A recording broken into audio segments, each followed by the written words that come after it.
আসসালামু আলাইকুম। বন্ধুরা সবাই কেমন আছেন? আশা করি ভালো আছেন। যে আমাদের মাওলানা গিয়াসউদ্দিন তাহেরী, ওনার সাথে শেখ আহমদুল্লাহর কোনো বিরোধ বিদ্বেষ আছে কিনা সেটা সম্বন্ধে শেখ আহমদুল্লাহ সুন্দরভাবে, মধুরভাবে, শান্তি শৃঙ্খলভাবে তিনি একটা বক্তব্য রেখেছেন মাওলানা তাহেরী সাহেবের জন্য, যাতে উনি সঠিক পথে আসেন। আপনারা ভিডিওটা দেখেন, মাওলানা শেখ আহমদুল্লাহ সাহেব কি বলছেন, তার কথাগুলো শুনলে দেখবেন অনেক বুঝে আসবে আপনাদের।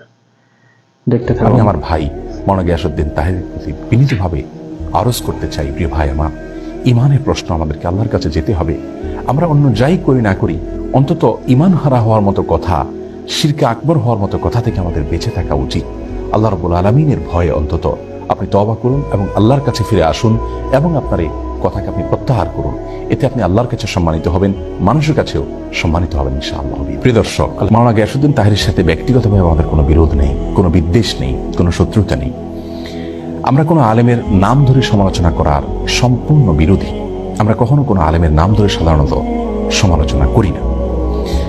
বিশেষ করে কোনো আলেম যদি এমন কোনো মত পোষণ করেন যে মতের সাথে আমি একমত নই, কিন্তু তার মতের সপক্ষে কোরআন হাদিসের কোনো দলিল তিনি এমনভাবে পেশ করেন যে কোরআন হাদিসের আলোকে তিনি সে মতটি পোষণ করেছেন, এটি তার একটা বুঝ, তার একটি গবেষণা, এমনটি হতে পারে, তাহলে সেক্ষেত্রে তার বিরুদ্ধে বিষোদ্গার করাকে আমরা সঠিক কাজ মনে করি না।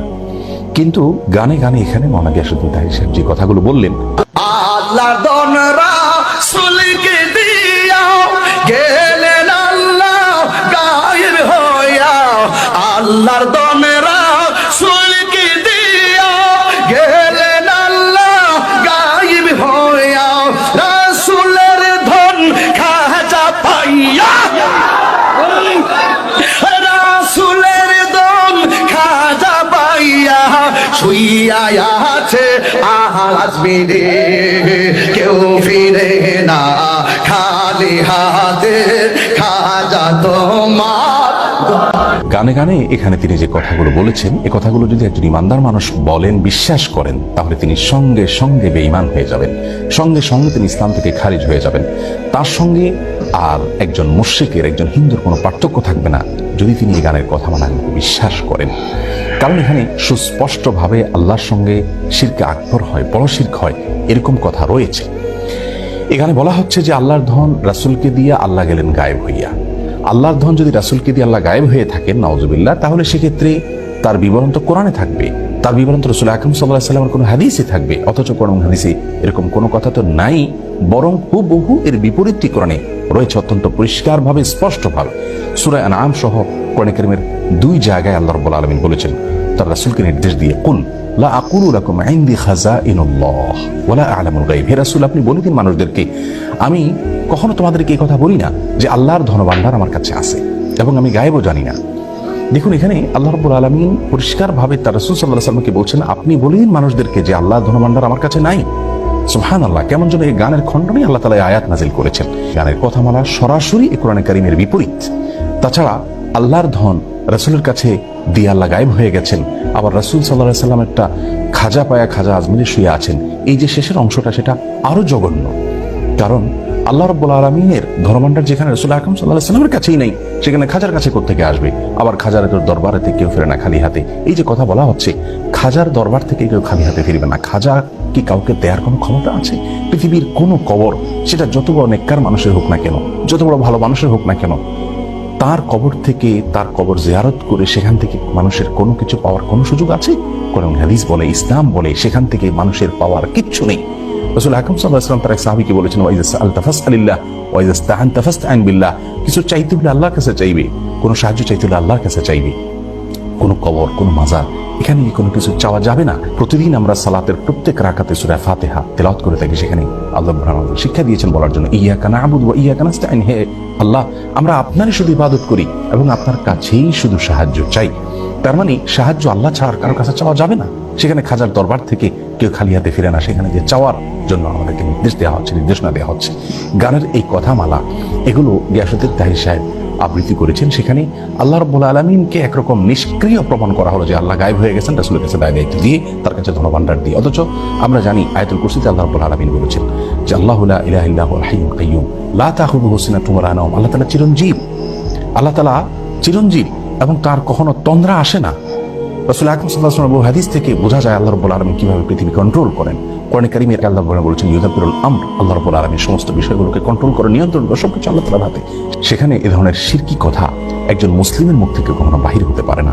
একজন আলেম তো অনেক পরের কথা, একজন ওয়াইজ বা বক্তা তো অনেক পরের কথা। আরেকজন বক্তা তার পীরের কারামতি বলতে গিয়ে তিনি আল্লাহ রাব্বুল আলামিনের যে পাওয়ার, আল্লাহ রাব্বুল আলামিনের যে শক্তি, সেটা তার পীরের জন্য সাব্যস্ত করেছেন। আমি হযরত কেবলা আলমের সামনে তো গোটা কায়নাত আমার হাতের সামনে, এজন্য আমি কোন বলে এটা ফায়াকুন হয়। আল-ইয়াজ বিল্লাহ। একজন মানুষের ঈমান হারা হওয়ার জন্য, কাফির হওয়ার জন্য একথা যথেষ্ট। একথা যথেষ্ট একজন মানুষ বেঈমান হয়ে যাওয়ার জন্য। আল্লাহ রাব্বুল আলামিনের ক্ষমতা হলো তিনি কোন বললে হয়ে যায়, এটা আল্লাহ রাব্বুল আলামিনের পাওয়ার।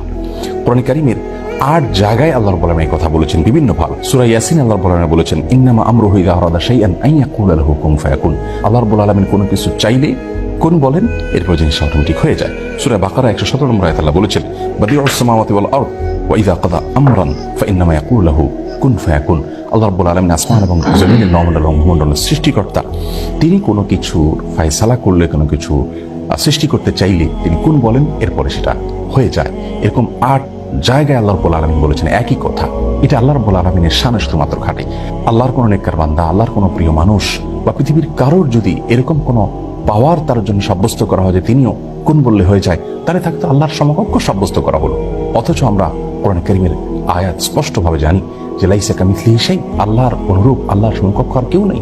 আমরা সূরা ইখলাস, সূরা কুল হুয়াল্লাহর মধ্যে পড়ে থাকি ওয়ালাম ইয়াকুল লাহু কুফুয়ান আহাদ, আল্লাহর সমকক্ষ আর কেউ হতে পারে না। সুতরাং কোনো পীর বা বুজুর্গের হাতে কোনো পাওয়ার রয়েছে, তিনি কোন বললে সবকিছু হয়ে যায়, এরকমটা যদি কেউ বিশ্বাস করেন, তাহলে সঙ্গে সঙ্গে তিনি বেঈমান হয়ে যাবেন, ঈমান হারা হবেন, মুশরিকে পরিণত হবেন, শিরকে আকবরে লিপ্ত হয়ে যাবেন। আর শিরকে আকবরে লিপ্ত হওয়ার পর কেউ যদি তওবা ছাড়া মৃত্যুবরণ করেন, আল্লাহ রাব্বুল আলামিন তার সেই গুনাহ কখনো মাফ করবেন না। এবং শিরকে আকবরে লিপ্ত হওয়ার কারণে তার পেছনের সমস্ত নেক আমল বরবাদ হয়ে যায়। আল্লাহ রাব্বুল আলামিন কোরআনে কারীমে তার রাসূল সাল্লাল্লাহু আলাইহি সাল্লামকে বলেছেন লাইন আশরাকতা লা ইয়াহবাতান্না আমালুক, যদি আপনি শিরকে লিপ্ত হন আপনার সমস্ত আমল বরবাদ হয়ে যাবে।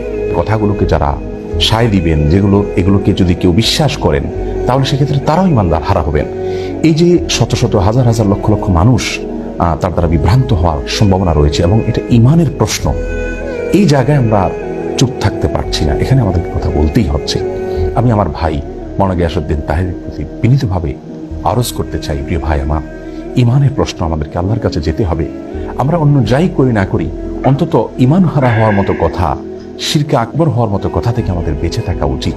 আল্লাহ রাব্বুল আলামিনের ভয়ে অন্তত আপনি তওবা করুন এবং আল্লাহর কাছে ফিরে আসুন এবং আপনার এই কথাকে আপনি প্রত্যাহার করুন। এতে আপনি আল্লাহর কাছে সম্মানিত হবেন, মানুষের কাছেও সম্মানিত হবেন ইনশাআল্লাহ। আল্লাহ তাআলা আমাদের সকলকে শুদ্ধ এবং সুন্দরের পথে থাকার তৌফিক দান করুন, ঈমান হারা হওয়ার মতো কথা এবং বিশ্বাস থেকে বেঁচে থাকার তৌফিক নসিব করুন। আসসালামু আলাইকুম ওয়া রাহমাতুল্লাহি।